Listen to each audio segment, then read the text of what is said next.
encore une fois une excellente année pour l'hôpital Montfort. Je pense que les gens de l'association et les invités vont l'apprécier. L'hôpital a réussi des belles choses. L'hôpital est encore dans sa progression d'être, ce que je pense, le meilleur hôpital en Ontario. Bien, je pense que l'année a bien commencé, effectivement, quand on a été reconnu par l'Association des infirmiers et des infirmières de l'Ontario comme un organisme vedette en pratique exemplaire. Hein. On avait mis en place 3 pratiques exemplaires, la cessation du tabac, la promotion de l'allaitement maternel et la prévention de la constipation chez la personne âgée. Oui, on est vraiment fiers de cette désignation et puis nos équipes, incluant les médecins, ont vraiment travaillé d'arrache-pied pour mettre en place là, ces pratiques, puis continuer à travailler là, pour implanter de nouvelles pratiques.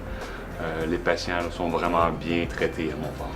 Et je pense qu'il faut aussi reconnaître en fait que l'engagement du personnel, comme Guy le dit, là, nous positionne très très bien. On sait qu'on a une visite d'agrément qui s'en vient en avril 2014.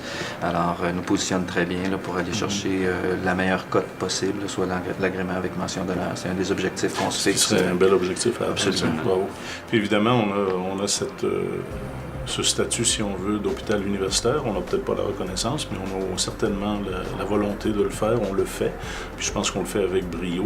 Ce que j'ai vraiment apprécié en septembre dernier, c'était l'adoption de la résolution de l'Assemblée de la francophonie de l'Ontario qui appuyait les démarches de l'hôpital Montfort pour être reconnu par le gouvernement de l'Ontario comme un centre hospitalier universitaire.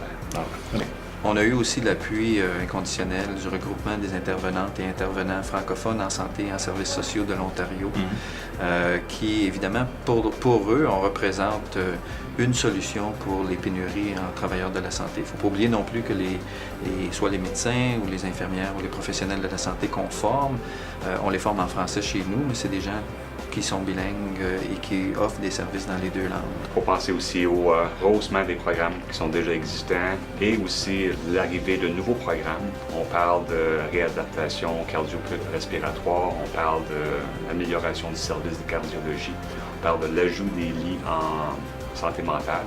Un programme que je suis particulièrement fier qui est arrivé à l'hôpital Montfort, c'est le programme de sigmoïdoscopie flexible fait par des infirmières autorisées qui complémente vraiment le service qui est déjà offert par nos gastro-entérologues et qui aide au dépistage du cancer du côlon et du sigmoïde. Alors c'est vraiment un beau travail de collaboration entre le corps médical et les infirmières.